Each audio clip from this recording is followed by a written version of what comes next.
part of our program to promote board games from Aotearoa, New Zealand.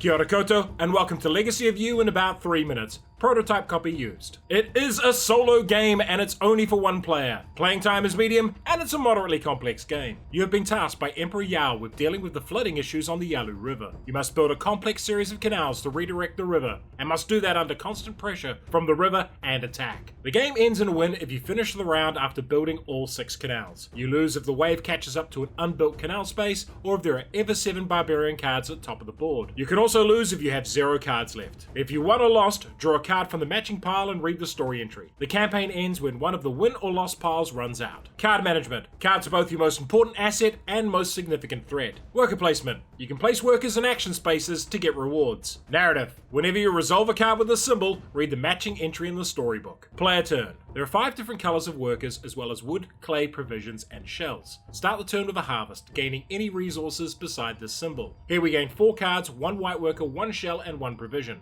In later rounds you can get extra stuff by uncovering these slots, as well as 1 extra shell for each of these buildings. Also, tucked cards grant income. Play a card to your exhausted pile to get the resources in the top left box, or you can burn them to the discard pile to get both the brown and red box. You can also tuck them under the board in a free space to get income. If the red barge is on the board, you may build a canal spot, spend the resources shown at the top, and then get the resources below, plus burn a card. Remove the canal card and the barge. This opens up a new trade slot. You have 1 already available on the left, but this one is 2 shells for 1 provision. A new canal also opens up building space. The cost for each building is shown below it. Orange buildings can be built in any order and grant income. Gain the resource printed on the placement spot when you build. Purple buildings let you use workers as other colors. We can now use red and white interchangeably. If all purple buildings are built, color worker really doesn't matter to you. The final buildings must be made in sequence, but uncover new worker placement slots. Workers are placed here to gain the shown benefits and return to your hand at the end of the turn. You can obtain new townsfolk from the top of the board by paying the provision cost below them. The left one is free and we place it in our exhausted pile. You can burn a card here to discard it to gain the benefits in its top left brown box. Barbarians are a constant threat and you will need to defeat them. That costs the provision shown below them, plus the workers on the left of the card. As we unlock the red worker building, we can substitute white workers for red. Gain the rewards on the right of the card and remove the barbarian. Once you have finished acting the barbarian's attack, you must pay one of the costs shown at the bottom, either resources or burning cards. Place all townsfolk obtained or used this turn in your exhausted pile. If you have to draw cards and can't reshuffle the exhausted pile, advance the flood marker. Finally, put the barge back on the board and place new barbarians equal to the number of these symbols. Then add townsfolk to the top row, and now it's the next turn. Why would you like this game? This one is for the solo gamers, and the core gameplay is what you would expect from a Garphill game. Multi-use cards and lots of resource conversion. Each turn begins with you looking at your available assets and thinking, how can I stretch these as far as I can to get the best results? The timer of the game, where you have to keep building canal spots to outrace the flood, which summons more barbarians, is brutal, and you will never feel like you have enough time. The story elements are introduced naturally, and while they change the game up, they don't seem to transform the core gameplay loop into something really weird. All up, if you like solo games and want a tight game with a resettable and replayable campaign, check this one out. The best thing about this game is the multi-use cards. Many different things you can do with them, and they're also your hit points. However, when playing the campaign mode and you win a lot, the game will get more difficult. If you are someone who sulks when they lose a game, I have bad news for you.